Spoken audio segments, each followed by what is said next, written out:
और अब बात ज्ञानवापी की। ज्ञानवापी विवाद को लेकर वाराणसी में हलचल काफी बढ़ गई है। ज्ञानवापी व्यास जी तहखाना में पूजा के अधिकार को लेकर आए कोर्ट के आदेश के बाद जहां मुस्लिम पक्ष इलाहाबाद हाईकोर्ट का रुख कर चुका है, तो वहीं मुस्लिम समुदाय भी हलचल दिखा रहा है। इस शुक्रवार जुमे की नमाज के लिए पहली बार भारी संख्या में नमाजी ज्ञानवापी पहुंचे। शुक्रवार को ज्ञानवापी में नमाजियों की संख्या 2247 तक पहुंच गई।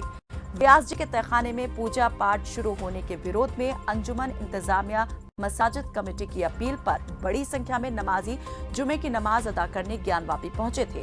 हालत ये हुई कि ज्ञानवापी मस्जिद में पैर रखने तक की जगह नहीं बची और पुलिस को नमाजियों को लौटाना पड़ा। पुलिस को लोगों से नजदीकी दूसरी किसी मस्जिद में नमाज पढ़ने की अपील करनी पड़ी। इससे पहले 25 अक्टूबर 2018 की रात ज्ञानवापी रेड जोन में वक्फ बोर्ड की दीवार तोड़ने का आरोप लगने के बाद विरोध में जुमे की नमाज के लिए 2100 लोग ज्ञानवापी पहुंचे थे। उधर मस्जिद कमेटी की अपील के मद्देनजर जिले भर में पुलिस और प्रशासनिक महकमा हाई अलर्ट पर था।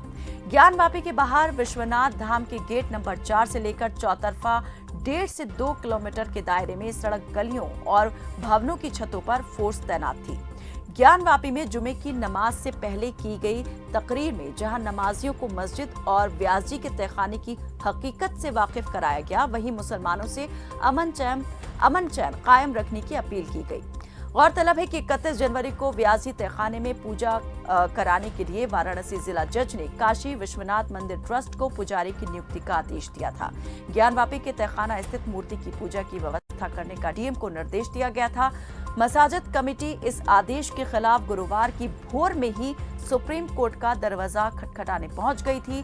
सुप्रीम कोर्ट ने मुस्लिम पक्ष को हाई कोर्ट जाने को कहा और मुस्लिम पक्ष ने आनन फानन में इलाहाबाद हाई कोर्ट में अपील दायर की और व्यास जी तहखाने में पूजा के जिला जज के आदेश पर रोक लगाने की मांग की। हालांकि सुनवाई शुरू होते ही मुस्लिम पक्ष को बड़ा झटका लगा। इलाहाबाद हाई कोर्ट ने मुस्लिम पक्ष को 31 जनवरी के आदेश के तहत फटकार लगाई और तहखाने में पूजा पर रोक लगाने से इनकार कर दिया। दूसरी तरफ मंदिर पक्ष के शैलेंद्र पाठक ने केवियट दाखिल कर उन्हें भी सुनवाई का अवसर देने की मांग की थी।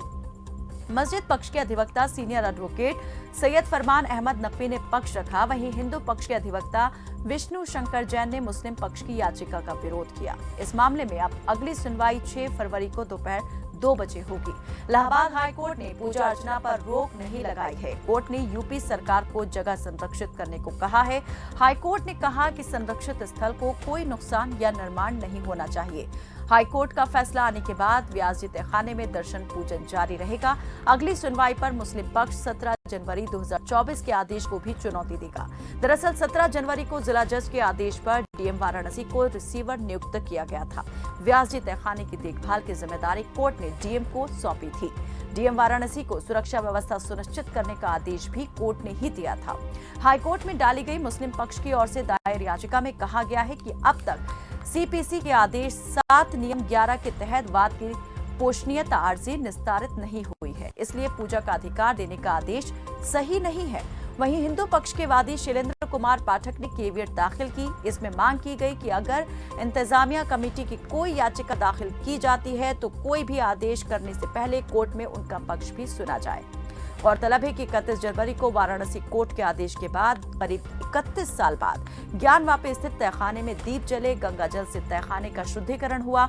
व्यास तहखाने में प्रवेश पर रोक के लिए लगाए गए बैरिकेड्स को हटा दिया गया। यूं तो ज्ञानवापी विवाद पर कई मामले कोर्ट में हैं, जिनमें से एक मामला ज्ञानवापी के व्यास तहखाने में पूजा के अधिकार से जुड़ा था। हिंदू पक्ष का दावा था कि ब्रितानी शासनकाल में भी तहखाने पर व्यास जी के परिवार का कब्जा था और उन्होंने दिसंबर 1993 तक वहां पूजा अर्चना की। लेकिन 6 दिसंबर 1992 को हुए बाबरी मस्जिद विध्वंस के बाद व्यास जी तहखाने में नियमित पूजा को बंद करने का आदेश तत्कालीन मुलायम सिंह सरकार ने दिया। मुलायम सरकार ने बिना किसी सक्षम न्यायालय के आदेश के उसे लोहे के पट्टिका से घिरवा कर वहां पूजा बंद करवा दी। हालांकि यहां सालाना माता श्रृंगार गौरी की पूजा हो रही थी।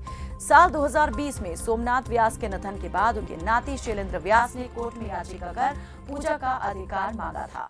हालांकि मुस्लिम पक्ष का दावा इसके उलट था। मुस्लिम पक्ष ने तहखाने में व्यास परिवार के किसी शख्स के पूजा करने की बात को सिरे से खारिज कर दिया था। मस्जिद पक्ष का कहना था कि तहखाने में कोई भी तथाकथित मूर्ति नहीं थी। मस्जिद पक्ष की इस बात को भी असत्य बताता रहा कि अंग्रेजों के शासनकाल में व्यास परिवार तहखाने में पूजा करता था। मस्जिद पक्ष का कहना था कि प्लॉट नंबर 9130 में ज्ञानवापी मस्जिद हजारों सालों से चली आ रही है। तहखाना भी मस्जिद आलमगीरी ज्ञानवापी का हिस्सा है। अपनी दलील में मस्जिद पक्ष 1973 के दीन मोहम्मद के फैसले का जिक्र करते हुए कहता है कि उस मुकदमे के फैसले में ये घोषित किया गया था कि मस्जिद, उसका प्रांगण और उसके साथ संलग्न भूमि हनीफा मुस्लिम वक्फ की है और मुसलमानों को उसमें इबादत का अधिकार है। वहीं ज्ञानवापी स्थित तहखाने के बारे में एएसआई की रिपोर्ट की अगर बात करें तो एएसआई ने दूसरे तहखानों की जांच की और उनके बारे में जो निष्कर्ष दिए उनके मुताबिक पूर्वी हिस्से में तहखाने बनाने के लिए मंदिर के स्तंभों का इस्तेमाल किया गया। N2 नाम के एक तहखाने में मिले स्तंभ पर घंटियां, दीपक रखने की जगह और शिलालेख मौजूद हैं। S2 नाम के तहखाने में मिट्टी के नीचे दबी हुई हिंदू देवी देवताओं की मूर्तियां भी बरामद हुई हैं। 31 जनवरी को आए जिला कोर्ट के फैसले पर मुस्लिम पक्ष ने नाराजगी जताई थी और मस्जिद इंतजामिया कमेटी फैसले के खिलाफ सुप्रीम कोर्ट गई थी। मुस्लिम पक्ष ने सुबह 3 बजे ही सुप्रीम कोर्ट का दरवाजा खटखटाया था और सुप्रीम कोर्ट से वाराणसी कोर्ट के आदेश पर रोक लगाने का अनुरोध किया था ताकि मुस्लिम पक्ष कानूनी उपाय तलाश सके। रजिस्ट्रार ने मुख्य न्यायाधीश DY चंद्रचूड़ के सामने दस्तावेज रखे थे, जिन्हें देखने के बाद CJI ने मुस्लिम पक्ष को किसी भी तरह की राहत देने से इनकार कर दिया था और इलाहाबाद हाई कोर्ट जाने को कहा था। अब मस्जिद इंतजामिया कमेटी ने फैसले पर रोक के लिए हाई कोर्ट का दरवाजा खटखटाया है, जिस पर 6 फरवरी को सुनवाई होगी। मामले में कोर्ट का रुख क्या रहेगा, इस पर सभी की निगाहें टिकी रहेंगी।